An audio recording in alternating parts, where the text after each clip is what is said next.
কয়েকদিন পরেই বাঙালির শ্রেষ্ঠ উৎসব দুর্গাপুজো, আর এরই মাঝে রয়েছে বিশ্বকর্মা পুজো ও গণেশ পুজো। এই পরিস্থিতিতে কয়েকদিন ধরেই আকাশের মুখ ভার, যার ফলে চরম সমস্যার মধ্যে দিন কাটাচ্ছে মৃৎশিল্পীরা। আসানসোল শহরের বাজারগুলিতে বিভিন্ন পুজোর সময় চাহিদা অনুযায়ী প্রতিমার জোগাড় দিয়ে থাকেন আসানসোলের কুমারটুলির এই মৃৎশিল্পীরা।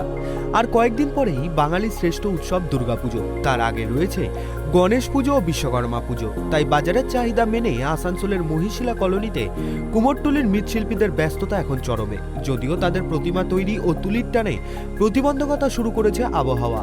একদিকে মূর্তি তৈরির কাঁচামালের ক্রমশ মূল্য বৃদ্ধি, অপরদিকে টানা 2-3 দিনের মেঘলা আবহাওয়া ও বৃষ্টির জেরে প্রতিমা তৈরির কিছুটা অর্ডার ক্যান্সেল করতে হয়েছে বলে জানিয়েছেন কুমারটুলির এক মৃৎশিল্পী গীতা রুদ্রপাল। কয়েকদিন ধরেই চলছে ঝিরঝিরে বৃষ্টি ও মেঘলা আবহাওয়া। রোদের দেখা ঠিকমতো না মেলায় প্রতিমার মাটি শুকোতে দেরি হচ্ছে, যার ফলে চরম সমস্যায় পড়েছেন আসানসোলের কুমোরটুলির পালপাড়ারও মৃৎশিল্পীরা। মহিশিলা কুমোরটুলির আরেক মৃৎশিল্পী হরিরঞ্জন পাল জানিয়েছেন, বর্তমানে কাঁচামালের দাম বৃদ্ধি পেয়েছে। ঠাকুর গড়ার ক্ষেত্রে বাইরে থেকে চড়া দামে নিয়ে আসতে হচ্ছে মাটি, তার উপর বর্ষার কারণে বাইরে প্রতিমা রাখা যাচ্ছে না।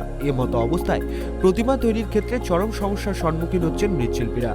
একদিকে রয়েছে ঠিক সময় প্রতিমাগুলি ডেলিভারি দেওয়ার চাপ, অন্যদিকে বর্ষণের জেরে কাজে বিড়ম্বনা, যার ফলে মৃৎশিল্পীদের কপালে চিন্তার ভাঁজ পড়েছে। তবে যাই হোক, পুজোর মরশুমে প্রতিবন্ধকতা কাটিয়ে উৎসবকে সামনে রেখে রোজগারের আশায় বুক বাঁধছেন আসানসোলের মহিশিলা কলোনির কুমোরটুলির মৃৎশিল্পীরা। কয়েকদিন ধরে বৃষ্টির কারণে চিন্তায় কপালে ভাঁজ পড়েছে মৃৎশিল্পীদের।